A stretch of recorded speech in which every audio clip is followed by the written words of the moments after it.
It's football season. We are exactly.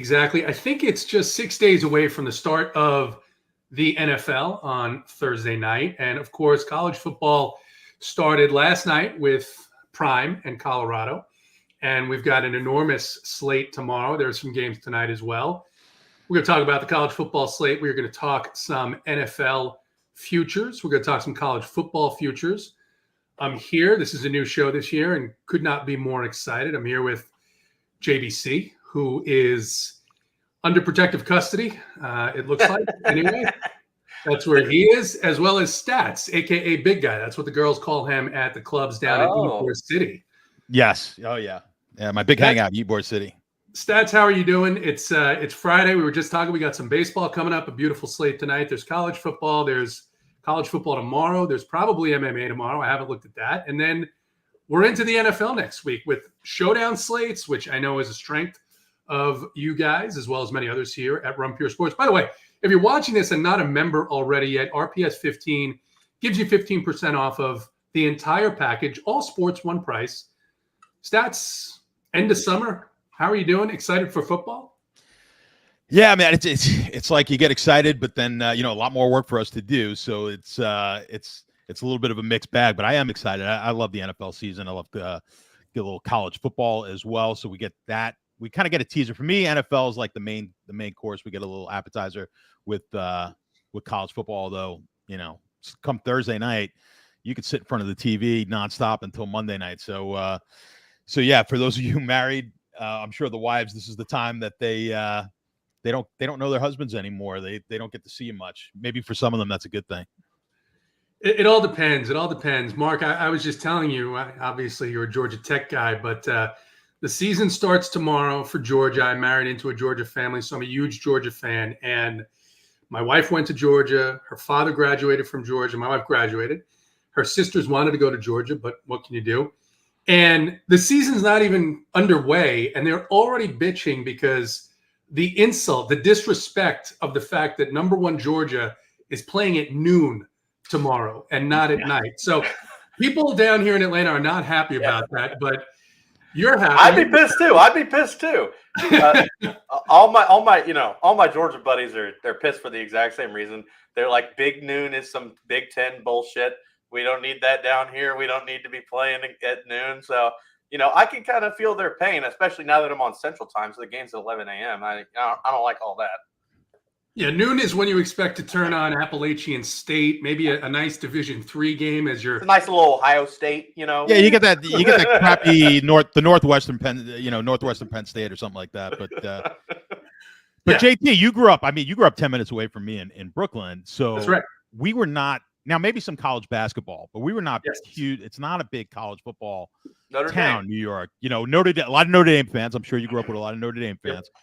But when you're down in the South, I mean, it's a different world. Like it's more the college football down there is much bigger than pro sports.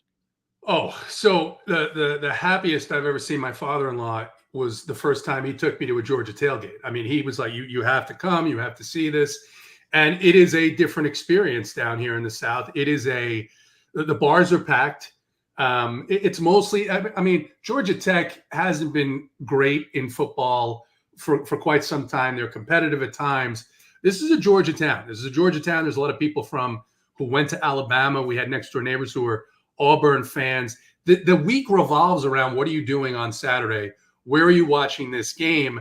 Growing up in the Northeast, you're right. I mean, St. John's basketball was the closest thing they're good, in Brooklyn to a competitive college atmosphere.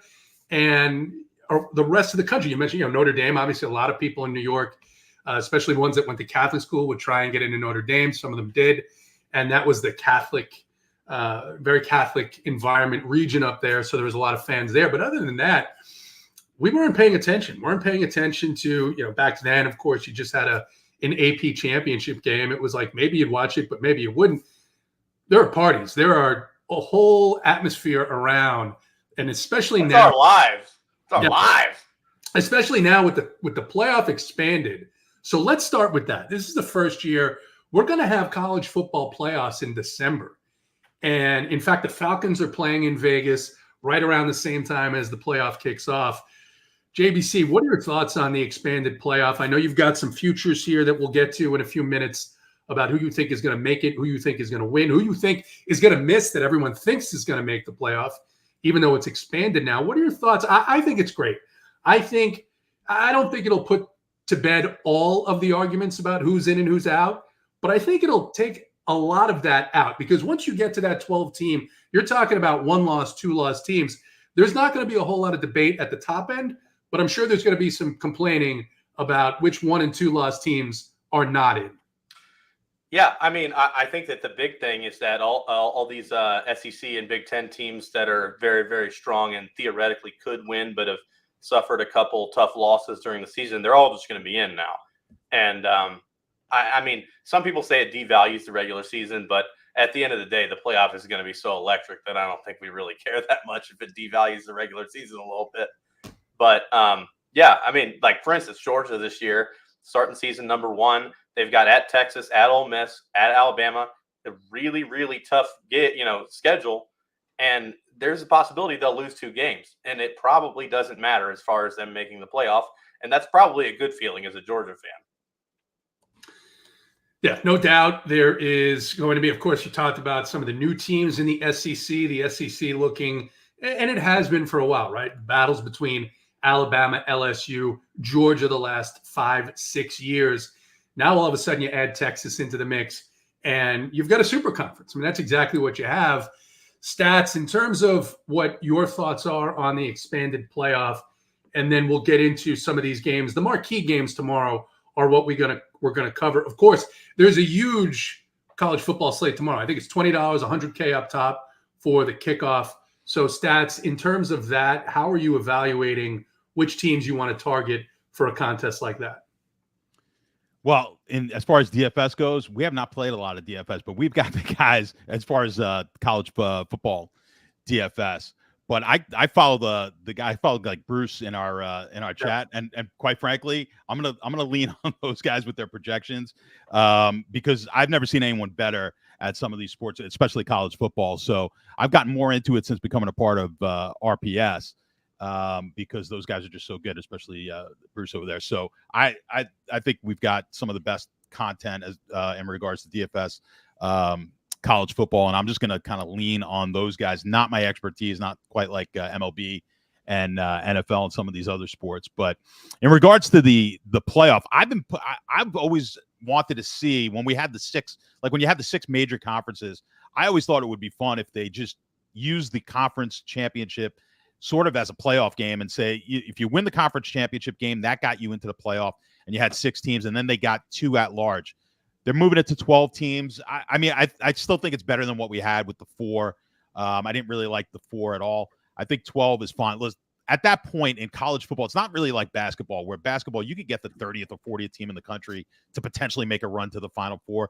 It's a lot harder to do in football. I mean, it's just the better teams are going to wind up in there. I think the 12, you're not going to lose a team that you're going to say, man, that team really deserved a shot. Unlike when you have the 4, when you get these teams who are undefeated and don't make it, you're not going to have that situation. I don't think here anymore. So I don't think we're going to miss any teams that we think potentially could have won a national championship. So I think that's the good part of this. So I'm looking forward to seeing how it plays out. Does it diminish the regular season? It does, but so is every other sport that we follow. I mean, the regular season doesn't mean all that much in most sports anymore.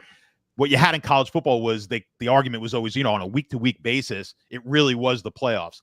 I don't think it's going to take away. We talk about how hardcore these fans are down in the South, the Midwest. I mean, it's not going to diminish. The rivalries are still there. It's not going to take away from them wanting to win the games. Quite frankly, a lot of these college football fans, it's not even. I don't want to say they're not necessarily like the sharpest of fans. They just are good rooting for, they root for their team, but they don't necessarily no matter how bad the team is, they're still there. You know what I mean? It's not like pro team. Like if your team starts the season 0-7, all right, listen, we're not showing up to the games anymore. Like in college football, the hardcore fans show up. They're going to be into it. I don't think they care if the regular season doesn't quite have the same cachet as it did in the past. So I'm looking forward. It's different. I think it's going to be an interesting season. One thing I wanted to go over, and I think I wanted to talk to JBC and you about, is maybe some of the rule changes. I was talking to JBC a little bit before on, I look for this on all sports. Is there going to be a rule change? Is there going to be an emphasis on a rule that's already on the books that may change how typically this changes totals more so than anything? And I think there might be a couple of things this year. We've seen a few games already coming into the season. There might be a couple of things that are pointing towards an under as far as the rules go.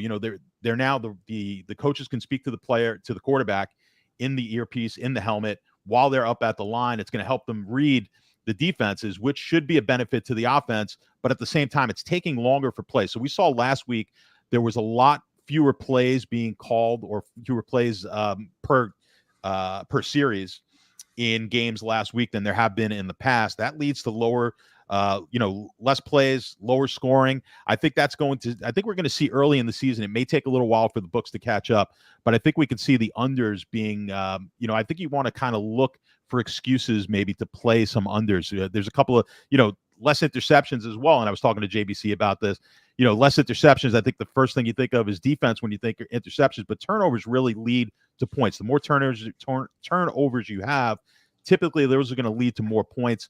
What you want with unders is long sustained drives, even if they culminate in points, as long as they're long drives. So I think we're going to see the under hitting at a little higher frequency than the overs here early on in college football. JBC, I've been hearing that too, with obviously the preview shows for the season about the timing and maybe unders being a thing, maybe teams having a little bit more trouble scoring. Of course, if you have an explosive defense that can make those plays, that can get the turnover and take it the other way, then of course that diminishes. So we're not talking about the games where there's a heavy favorite against one of those teams that just takes that game to make a couple of $1 million for their program. But what are your thoughts on the rule changes here for this football season? Well, Stats touched on it, but I think that even more so than the coach, being able to read the defense and that helping the offense and that slowing down the pace, you avoid these big catastrophic turnovers, things where the quarterback may not see something in the defense and he just, they hike it and he just throws a pick six. Those types of plays are the absolute worst for unders. It's a lot worse than the offense running a little slower. So I just, avoiding those plays is paramount if you want to hit an under. And so, like for instance, last night North Carolina was playing Minnesota, and the score was 19-17. I think like 13 to 16 of the points were strictly off of like turning the ball over inside your own fucking 10-yard line. And in these games where these teams can't score, if you can avoid these turnovers, you're going to see a lot of games in the teens.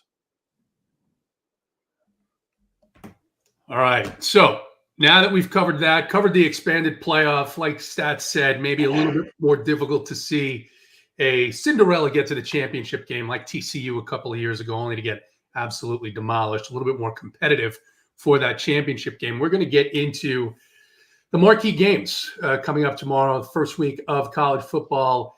Like I said, if you're not already a member, RPS 15% off of your membership, which includes our partner SaberSim. I know you guys are using SaberSim a lot more. It is a fantastic tool. Certainly gets us to look at things a little bit differently on any given slate.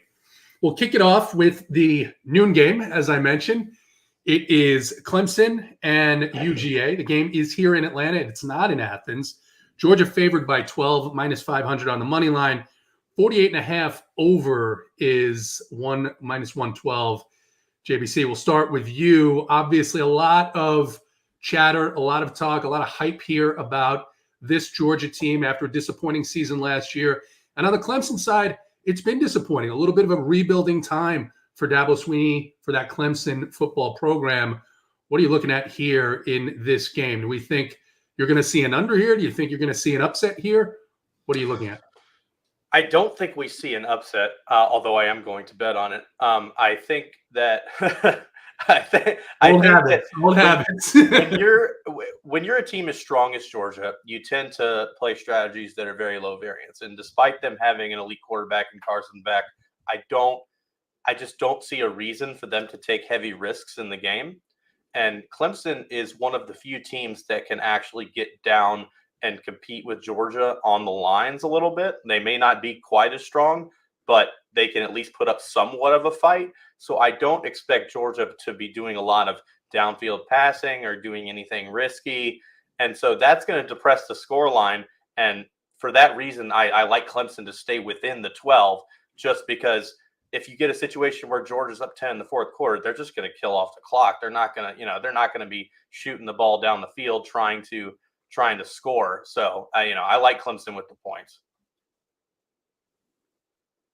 JVC, we've seen this. Stats. We've seen this the last couple of years with Kirby Smart, with the heavy running approach in many of these Georgia games. I think last year they had 3 very competent running backs they could roll out and really take the air out of the ball. What are your thoughts here on Clemson and Georgia?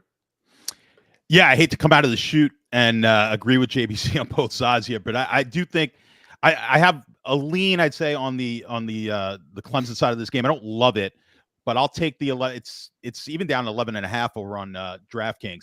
This line has come down. It was a little bit higher earlier in the week. It has come down, so there is some money coming in on Clemson. I do think they keep the game close, and for that reason, I'm more interested in the under. We talked about, obviously, a few minutes ago why I'm kind of leaning towards unders and looking for some excuses to maybe play some unders. But I think this game is going to be played fairly close to the vest. I like what JBC said there. When you're in a situation with a team like Georgia, no real need to take a lot of chances. I think physically they are the better team. I think they can dominate this game in the trenches. And I think because of that, we see a lot of ground game in here out of Georgia.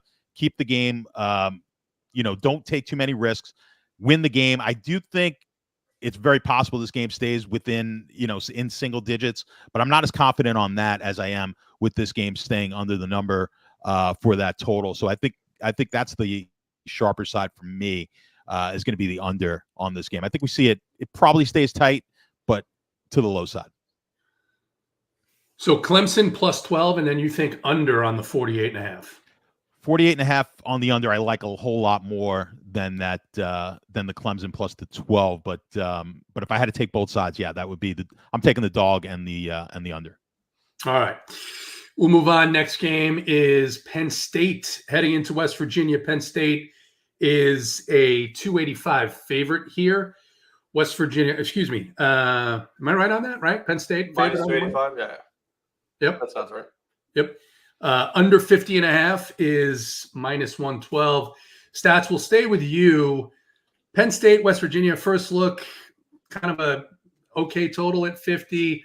Maybe not an exciting game, but do you see something different here? Yeah, I mean, when I look at the way that the line has moved, it looks like a West Virginia game to me. And again, I'm leaning towards the under. So the weather here I haven't checked it as of recent. I don't know if you guys have looked at the weather, but I know there was potential here that we could be getting some bad weather, which I think is also kind of played into this line coming down. So I like it even more if if we're looking at some inclement weather in this game. I like it even more for the dog.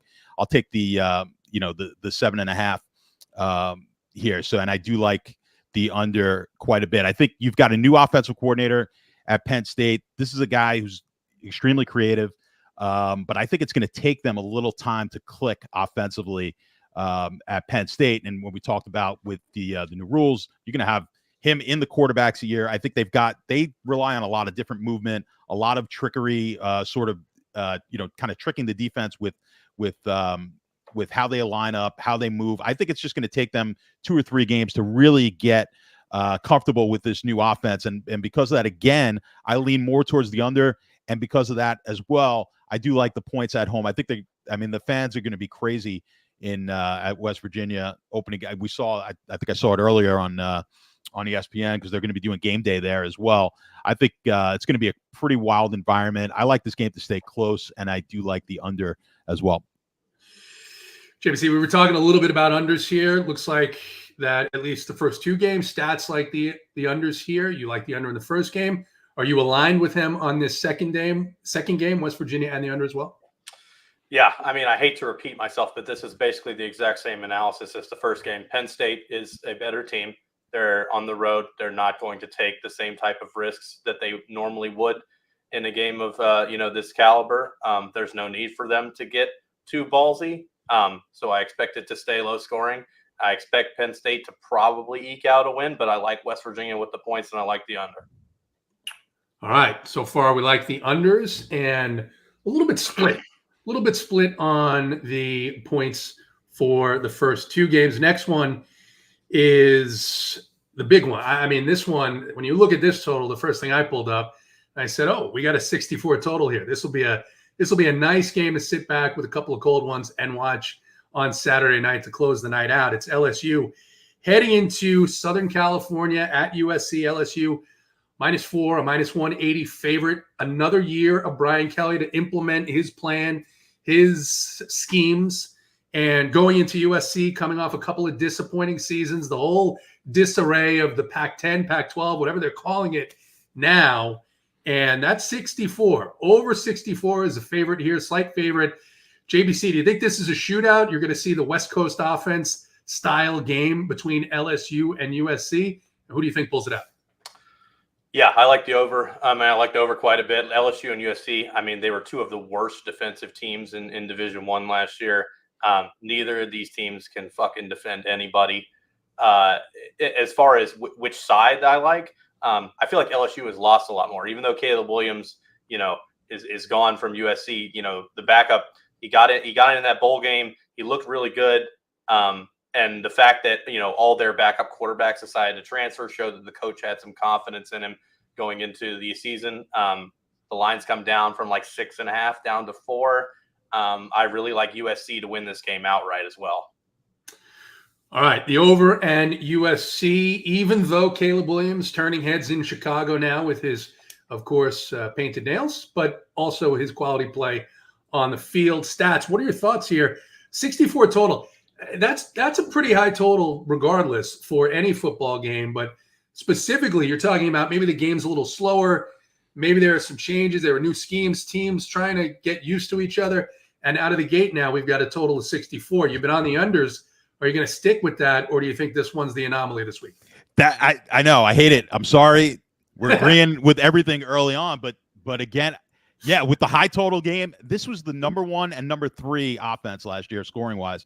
So JBC mentioned how bad the defenses were. They were.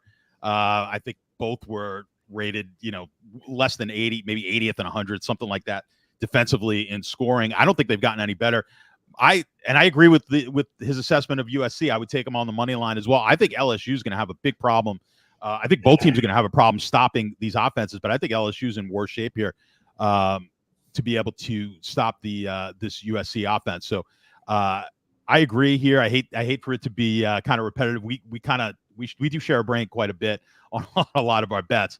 I think when we get maybe to some NFL stuff next week, maybe we'll get a little contradictions. But as far as it goes this week, yeah, I'm with them. I'm with them on both sides. I think this is the one game, and I was thinking about it before because I said, I kind of like.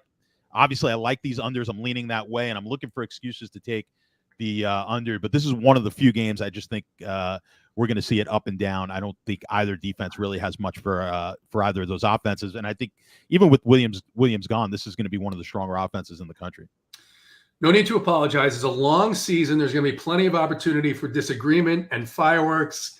And I'm looking forward to that, especially when we get to the NFL that's coming up here next week. We'll get to the last game here that we're going to cover, and then we'll go into the college football futures and the NFL futures as well, the things that you guys like. And you guys, you're putting your bets up in the bets channel. Are they also on the website?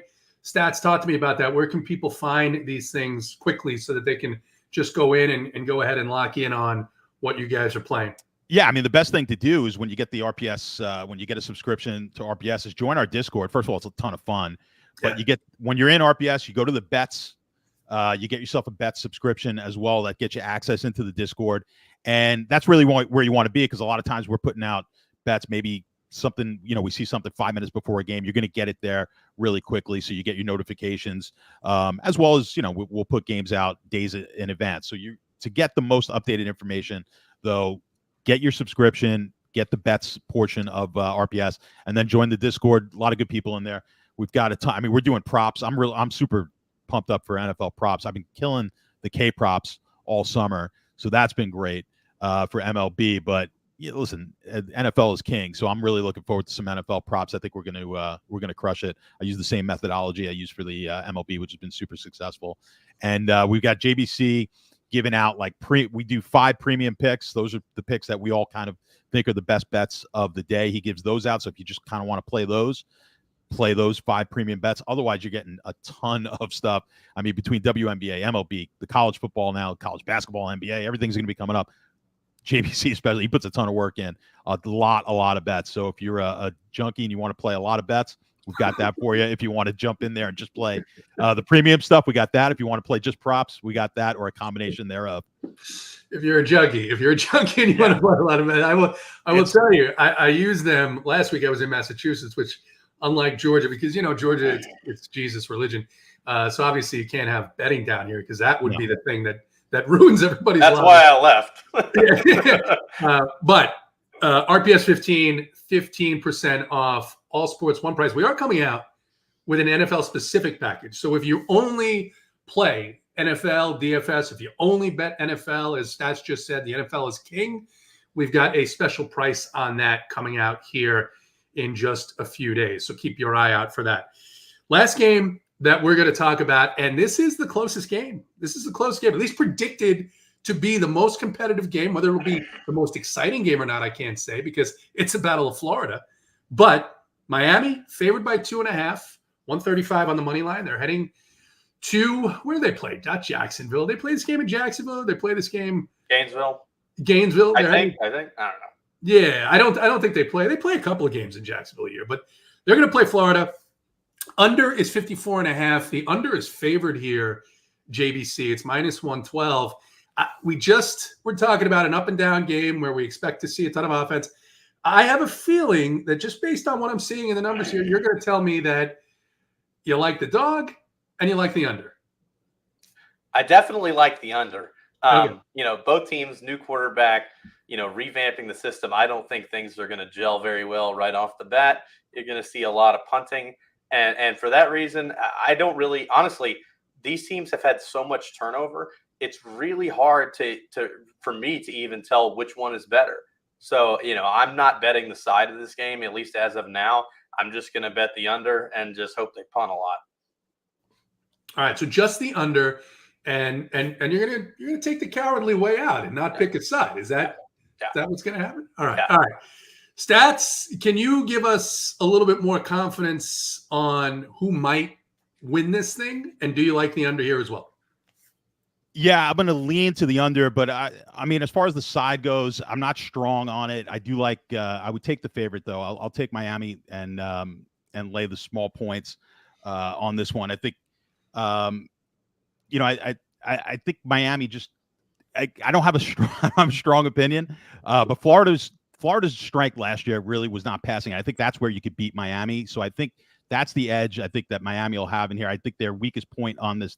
The weakest aspect of the team is something that I don't think Florida is going to be able to exploit. So my small lean on this game is going to be on the favorite, and I do agree.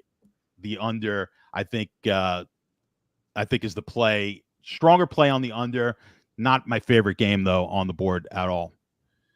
I'm sure that you guys are going to take a peek at least at some of the action in all these games, and especially where you see significant changes like you were just talking about, to take a look at, all right, what do you expect going forward? But of all these games, JBC, which one is must watch and which one there may be something else on and you'd rather do? I mean, you got to watch, the USC game. USC and LSU is going to, that's going to be a barn burner. I think we're going to see like 80 points. It's going to come down the wire. I think it'll be close.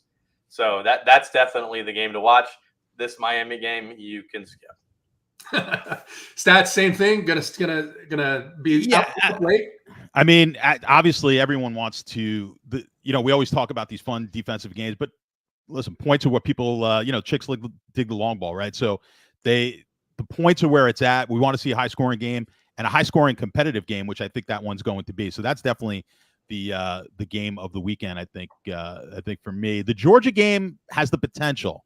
If that game stays tight, if they could stay within a touchdown in that game late, then that becomes a really interesting game just because of the national championship. Listen, Georgia's going to be in the playoff regardless, but I just do think it becomes interesting. That gives Clemson a real good inside track into the playoffs. So I think that game could be interesting if we can get it late in the fourth quarter, one-score game. It is interesting because the last couple of years, or at least it seems many years, Georgia's first game is a walkover, right? And this is definitely not a walkover opponent here in Clemson. The 12-point spread, regardless, it's a tougher opponent than they're used to seeing early on in the season. We're going to move now and talk about a couple of college football futures that you guys are interested in. And we'll do it, I think, we'll stagger it. We'll start at the low end of who you think is going to win the conference or different conferences, who you've got to win the SEC, maybe the ACC, the Big 10, the Big 12, whatever. I don't even think that's a conference anymore. But and then we'll go into missing the playoffs, making the playoff, and who is going to actually win the championship. JBC, we'll start with you. Biggest bets on conference winners.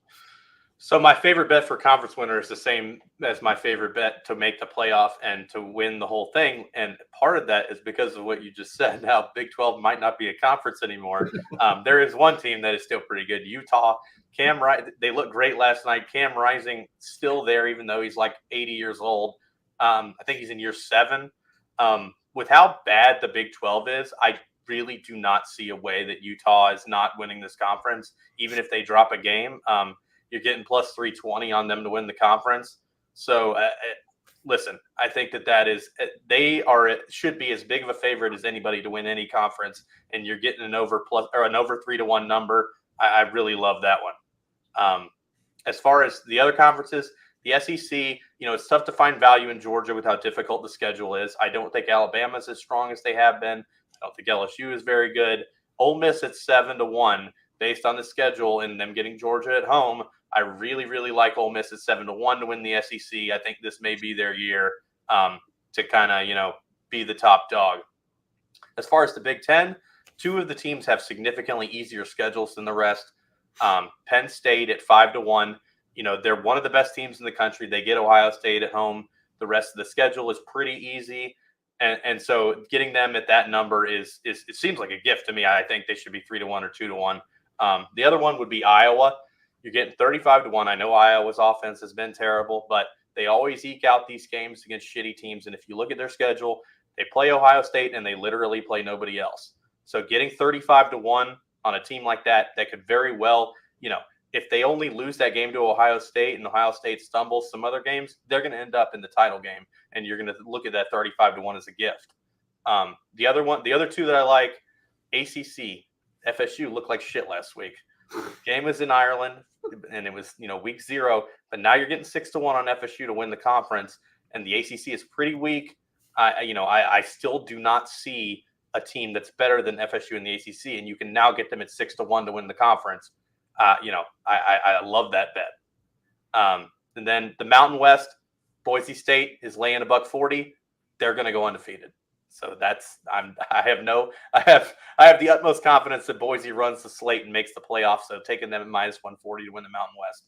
Love that. Boise State going to go undefeated. You had to have an exciting, fun Saturday last week, though, right? I mean, that had to be a pretty exciting day to see Georgia Tech slay the dragon that it was expected to be Florida State. And then go ahead. Yeah, and I had bet on them, so I was very enthused. I had no doubt that you had Tech tickets.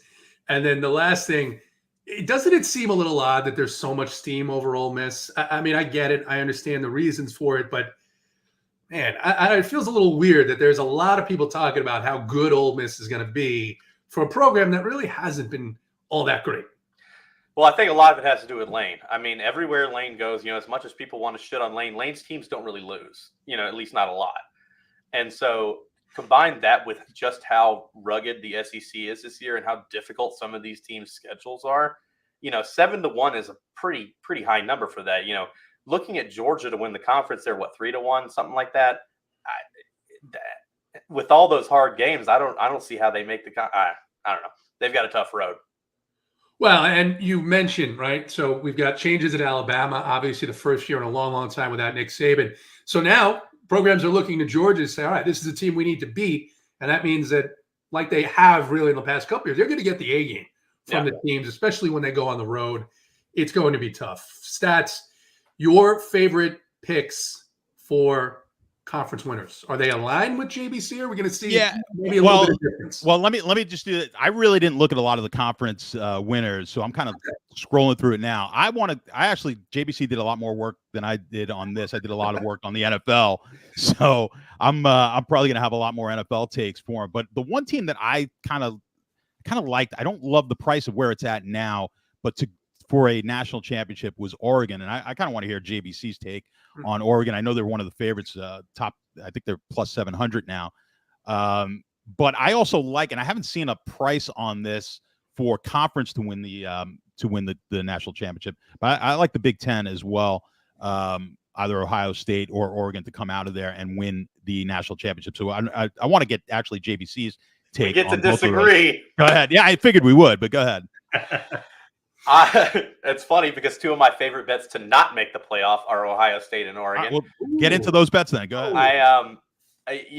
Their schedules are very tough. Oregon has never had to travel like this, for one, and Ohio State did not. They did them no favors as far as their schedule. And also here's a small little sprinkle bet. I think I saw Ryan Day at 14-1 to be the first coach fired. I like that. So Ohio State is plus 425 to not make the playoff. They've got all these tough games: Michigan, Oregon, Iowa, Penn State.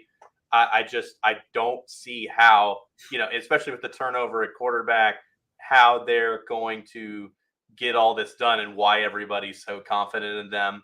So I'd like Ohio State to crater this year, plus 425 to not make the playoff. Oregon, similar logic, new quarterback, even though Gabriel's great. But again, the new conference, all the travel, I just don't see them running it out that well either. No to make the playoffs at plus 230. I think that the playoff teams from the Big Ten are Iowa and Penn State, the two that I touched on earlier, and possibly Michigan, which I have mixed feelings about. But Penn State at yes to make the playoff, minus 140. Really love that with how easy their schedule is. Iowa, again, the schedule's a cakewalk. So if they only lose one game and then lose the Big Ten championship, they'll be in the playoff, and you're getting them at 6-1. And if you run down their schedule, it's garbage. Like it's so bad, and you're getting a really, really good price on that. Some other teams that I really like to make the playoff. Again, we spoke about FSU. I think they could lose one more game and they'll still get in. They're getting plus 320 right now. I think that's too high of a number. LSU, no to make the playoff, is minus 150. I don't think they have a really good chance. I think they're going to lose 3 or 4 games. I think they'll be out of it. So minus 250 on that. And then Utah at yes at 2-1. They could lose a game. They could lose 2 games and probably still get in.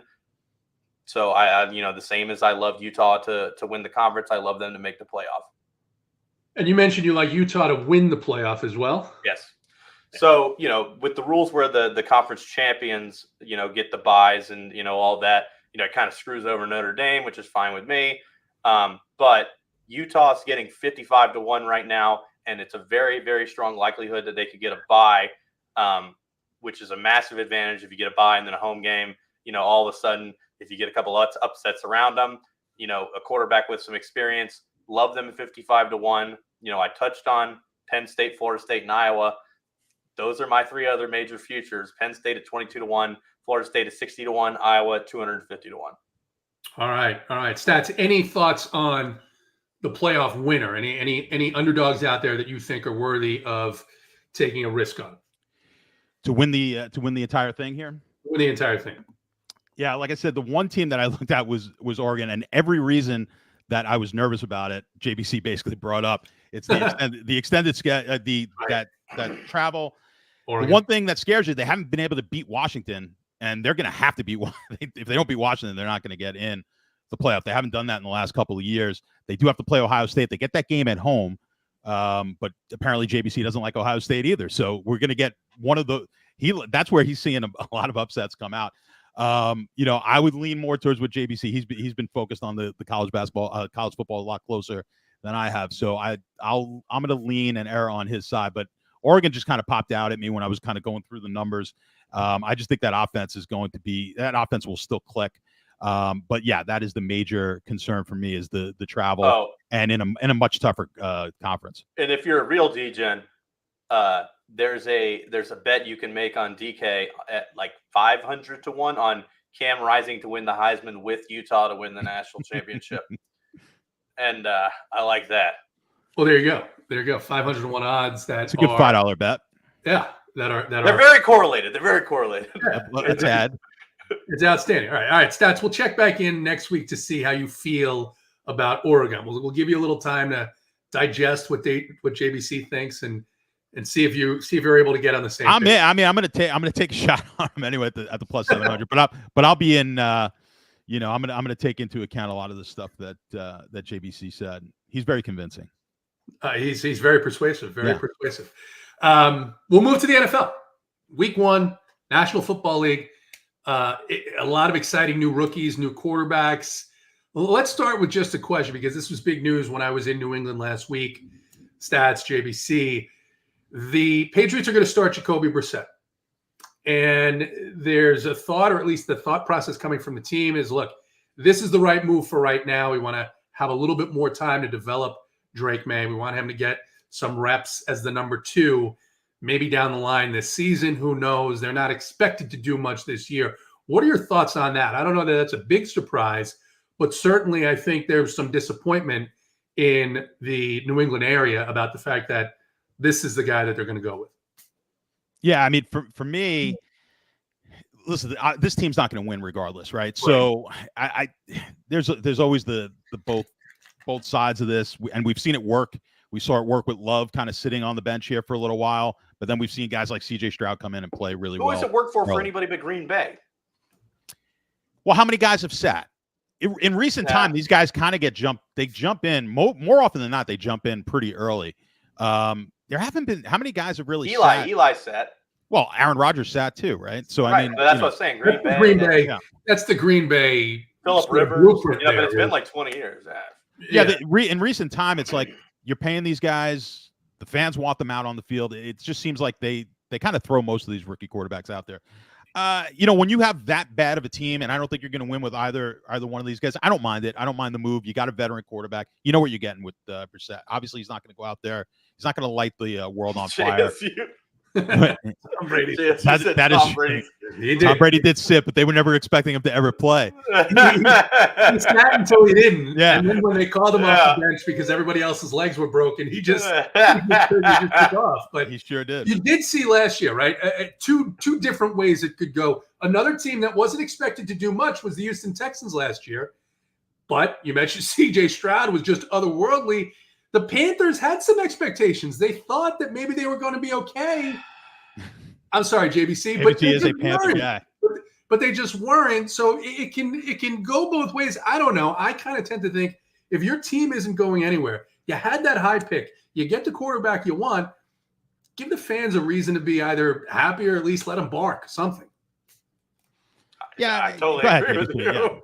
Yeah, I know JBC likes to get these guys. I don't mind either way. I just think if you get them in, so if it takes you a couple of weeks, whatever, You're trying to win in year 2, right? Like that's the goal. Like that's the optimal time for your quarterback to be out there and be ready and win, right? If you don't fucking play him in year 1, how are you going to win the Super Bowl in year 2? Well, the other argument is if the team, when the offensive line is so bad, you pretty much destroy your rookie quarterback in that first year. No, dude, Andrew Luck, they let him die, and he was still great. Who's that? Well, Andrew Luck, they let him die, and he was great. Andrew Luck, yeah, Andrew Luck. No, some guy, listen, Troy, I mean, we go way back. Troy Aikman got the absolute crap beat out of him, 1-15. Okay, if they're a big guy. Drake May's a big dude. Yeah. Drake May's a big dude. He'll be fine. Cam Newton, we threw him out there, and he was taking all kinds of hits, and he was fine. I mean, it wasn't fine when he was 30, but he was fine when he was 24. All right. So switching gears on that same note, we mentioned Patriots not expected to do much this year. The Jets, though, they are. Again, for some reason, they just never learned in New York. Stats, we grew up in this environment where every year the Jets, this could be their year. I remember Richard Todd back in the day. Now they've got Aaron Rodgers on, I think they put bone grafts in his Achilles. I mean, team over-unders Who do you guys like that's going to beat the projection, and who do you think that, in terms of teams that maybe like the Jets, people think are going to actually do well, are they going to underperform? You picked one of the teams that I bet, and I took them to the under on their total, on the win total. I don't get this. I don't get the Rodgers, and I like Rodgers, and JBC is like a big Rodgers mark, so he always loves Aaron Rodgers. But go back. I mean, go back to his last year. This was my take coming into last year, and we didn't get to see much of him. Yeah. But go back to Green Bay 2 years ago. Like, he didn't get it done then. Yeah. Right. He's still a good quarterback, no doubt about it. I mean, 2 years ago, we don't know what we're going to get now, but he couldn't get that team to a playoff that Love was able to do the following year, take this team to the playoffs. Somehow they think a guy who is coming off an Achilles injury, who's 40 or however old he is now, is going to somehow just take this team to the play. It's a good team. Is this team even better than they were 2 years ago? Or even last year? I don't know. When I look at my numbers, and I adjusted, and I was very liberal in my adjustments for the factor that Rodgers is going to be. Can you repeat? I was very liberal for me. Yes, I was very liberal in my adjustments of where I thought Rodgers would be and how many points he's worth to this team on a per game basis. They still come up woefully short of the number. Getting plus money. I haven't looked at it in a few days, but I was getting like plus 130 to the under on 9.5 when I'm projecting him to get like 9 wins on the. That's just too much value to me. So I just think this Jet team is going to be overrated. I think if they get if they could get to the over 9.5, it's not going to be by much. And who knows if Rodgers makes it all the way through this season anyway. This is one of my stronger feels. I think it's a tough division. Outside of New England, of course. I just think the Jets getting to 10 wins is going to be very difficult. JSU was looking to fight you, Stats. I'm not sure what that's about, but they go out and they get Mike Williams, and then I got this notification the other day, oh, Mike Williams isn't going to be ready, and you just have to kind of laugh. Like, who is your player personnel department that these are the wide receivers that you're going out and getting? The guy hasn't played a full season in I don't take him on my fantasy teams for that reason, let alone take him on my real team. So JBC Stats went with Jets under. What are you thinking in terms of who's not going to meet the projection for NFL wins? Which teams? Okay, so first off, I want to say the Jets over-under projection is not based on the quarterback. It's based on the defense. The defense. Primarily. And the quarterback just to not be fucking awful like last year. The Jets could potentially be a playoff team with Tyrod Taylor at quarterback, and he's the backup. As far as the win total over under, I have some qualms about going under on the Jets, not because I think they're good, but because I think Miami is heavily overrated. And so like, I really like Miami to miss the playoffs. I like Miami's under, and but I think the best way to take advantage of this is to bet the Buffalo stuff. Buffalo over, Buffalo win the division, Buffalo win the Super Bowl. That kind of. I think those bets are stronger than betting the Jets under. I couldn't agree with you more. And those were bets that I gave out. I gave Buffalo to win the Super Bowl. I think that's one of my stronger plays. I agree. Miami, I don't think is as good as people think, but I'm a little hesitant on taking their under. I don't like their under of the 9.5. But I agree with you. I think Buffalo is getting undervalued here in the markets. They're thinking Diggs actually matters when he doesn't. Who matters? They're thinking Diggs matters when he doesn't. Oh, no. Diggs has absolutely no bearing. Which I will touch on later with the Texans, too. Absolutely. Right. Yeah, no, absolutely. Well, here's a question for you. You mentioned with the Jets, and you were mentioning, that number's based on the defense, which I agree.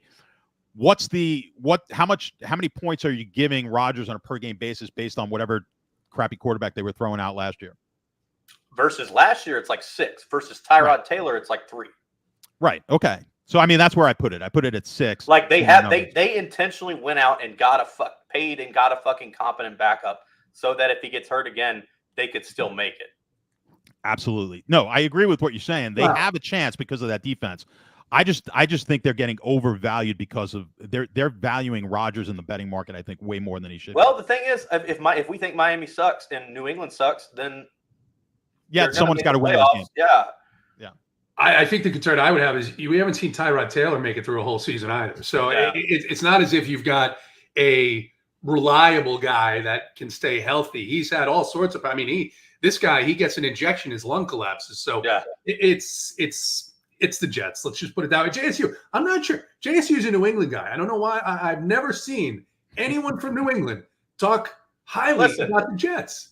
JSU last year, I want to say he had my back. All I did the entire preseason was talk shit about the Bengals and how the Browns were going to make the playoffs, and it fucking came in. And JSU was on my side.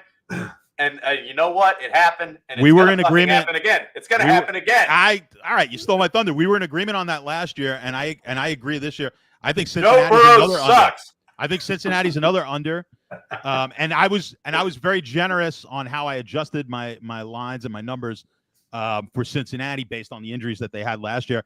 I think 10.5. I think is outrageous. They suck. 10.5 is outrageous for Cincinnati. And I know JBC likes to throw a little dig in there because we got a few Cincinnati. Big T if he's watching. We got overvalued.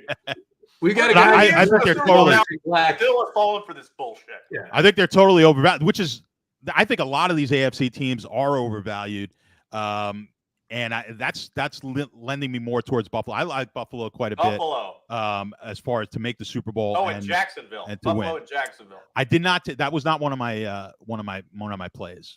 But we talked about a little bit of the teams that are overvalued. The Bengals. A little bit of a disagreement on the Jets. Miami. Who's undervalued?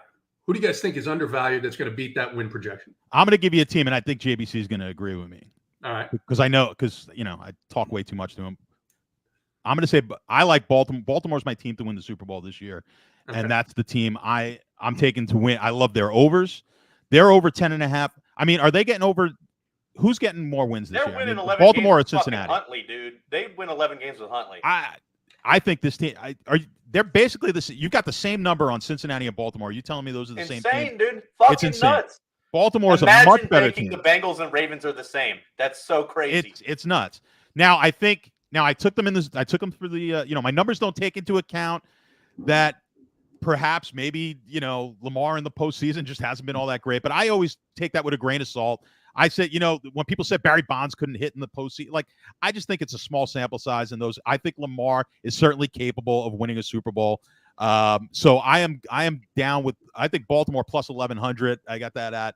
I think is one of the better bets here. You get Baltimore plus 1,100, Buffalo plus 7. I got a couple of long. I'll give you the long shot play later. All right. We're going to disagree really hard on that one. I know we're going to disagree on that one. I got the long shot play. Not that I think it's going to win, but Baltimore plus 1,100. I think it's fun. I just think they're the best team in the AFC. I think they get to the Super Bowl. You've got the X factor. We all know what Mahomes could do. He's going to be there apparently every other year. But the Chiefs are not good. They're just not a good team. And if he's ever not there, he is the team. So I think you just can't bet on Kansas City, despite them being not the best team, just having the best unique, generational type of player. But I think Baltimore as a team, this is the best team. I think they could get, and then Buffalo right behind it. I just think you're just leaving too much on the table, not taking them at plus 1,100 and Buffalo at plus 1,700. A couple minutes left. I was going to ask you about the Chiefs because AP is in here, and obviously we can't have him paying attention, watching a show without discussing the Kansas City Chiefs and Patrick Mahomes. But now that we've done that, give me a surprise division winner, JBC. Jacksonville. Again. That's not all that much of a surprise. Give me a surprise. Give me a true surprise. All right. Jacksonville's been knocking on the door for a couple of years. So, here's the division winners I have that are plus money. Cleveland, 5.5 to 1. I think they're very live. I think they're the biggest competition for the Ravens. If something happens to Lamar, they're in very good shape to take advantage because the Bengals are not good. NFC East, a lot of people are fucking throwing Dallas under the bus. I don't think they're done yet. Plus 170, way too high of a number. John's going to disagree with me here. The Falcons to win the South minus 130, so fucking lock. There's no way they're going to fucking lose. I swear to fucking God, this is my favorite bet of the entire futures market. The Falcons are not going to fuck this schedule up. Even if Kirk Cousins gets hurt, it's so bad. I'm looking through this. They could go 15-2. Everybody in the division's terrible. Tampa Bay's overrated. New Orleans is bad. Carolina's in disarray. Cousins chose this team specifically based on this situation. And if he stays upright, they're winning a massive amount of games. So I really love the Falcons. And then Green Bay and Jacksonville both at plus 250. I think those are solid bets. Oh, looks like JT disappeared. Yeah, we lost JT, but go ahead. Green Bay and Jacksonville, both solid bets at plus 250 to win the division. I think Chicago's getting too much of the market in the NFC North. The fact that they're minus 110 to make the playoffs is insane. Taking Chicago at minus 110 to not make the playoffs is, I think, is a strong bet.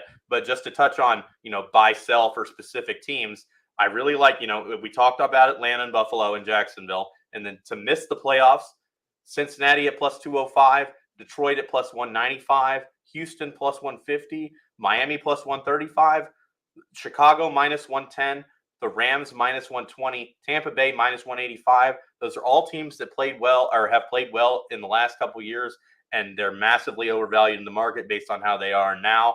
And those are teams that I think are going to miss the playoffs. Yeah, I'm with you on a lot of those. Houston was one I wanted to touch on. I think Houston is a big overvalue.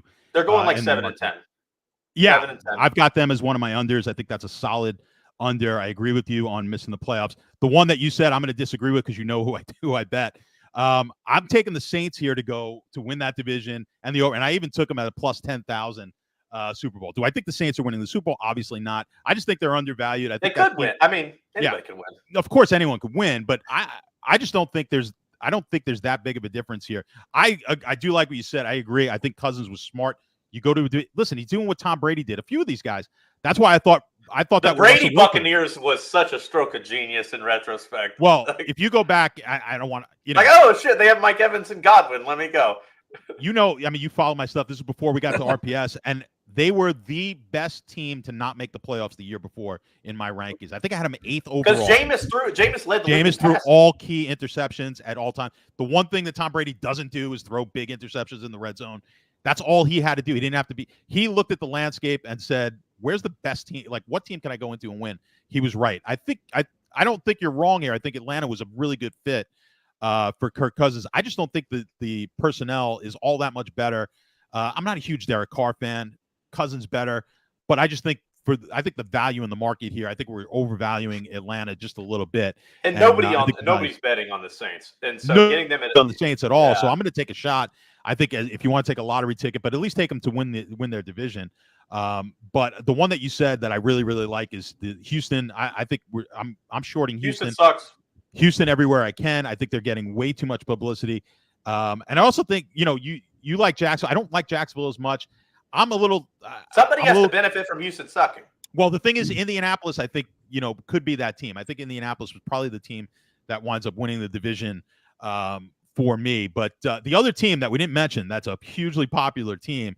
I don't know what your take is on it. One of my big unders is Philadelphia. They were a big under for me last year. I just kept saying all year this team, and we've got guys. We got the big Philly guys in the Discord, and I was telling when they were.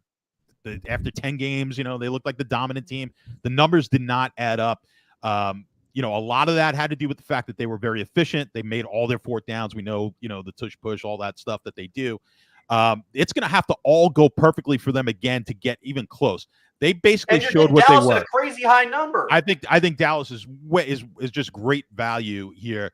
They're the better team. Dallas is the better team. Philly fans will lose their minds. Better Dallas is the better team. Better receivers, better everything. Dallas is better than Philly all over the board. Yeah, except on the other line. I think it's crazy value there, and I'd even take some Dallas to win the Super Bowl. I think you're getting value there as well. Massive thunderstorm here in Atlanta, boys. It's good to be back with you. Yes, Wiley, I'm alive. All right. Covered the division winners. Super Bowl, JBC. You said you're taking Buffalo. Stats, you're taking Buffalo. Give me a dark horse for the Super Bowl, and then we'll get out of here and the baseball play tonight. I'm going Atlanta and Jacksonville, both 50-1. Okay.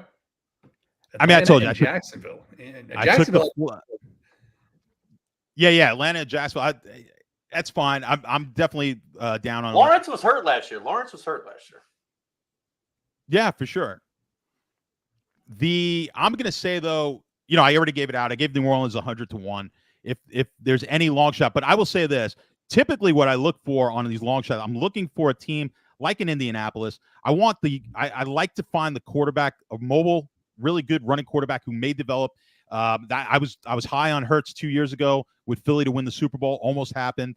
I think you want to look at those type of players. I do think look for a bounce back fantasy wise. Look for because of that. Look for Danny Dimes to maybe be a little bit better than people think. Oh, shut the fuck up! But I like Anthony. I like Richardson to potentially. If we're looking for. Listen, I bet Fields last year. I bet Chicago. You're going to make some awful bets. I bet the Giants at Field because of that. You don't expect these 100 and 125 to 1 shots to hit, but you got to take a shot on them. So I think if you could look at an Indianapolis maybe. I don't Richardson could be good. Yeah, I don't want to take any of these rookie quarterbacks just yet. I like to look for a quarterback who's going to make the bump up, and who knows? Hey, maybe we didn't mention Pittsburgh. Got to love the coach. Maybe he's the guy who turns around. He's got Tomlin. Hey, Tomlin never loses. Well, we'll see. We got Russell Wilson and Justin Fields there, so it's definitely one of the more challenging personnel alignments that he's had. Final thoughts here as we go into college football, boys. Dude, the SEC is going to be fucking wild this year. But here's the thing: Yep. the SEC is always wild. The Big Ten is finally going to be wild with all these West Coast teams coming in. I'm stoked for this season. Stats. Yeah, should be a fun season. I think. Listen, let's go Lehigh tonight. Outright money line win. I am a former engineer, now Mountain Hawks. Let's Mountain go. Hawks. Lehigh on the money line. There you go. The Mountain root for the Mountain Hawks. We are, again, if you're not a member, RPS 15 gets 15% off. We'll be back next Friday to talk about the full Sunday NFL slate. Maybe we'll touch on some college football as well. Until then, for JBC, for Stats, I am JT. Good luck in your contests this weekend.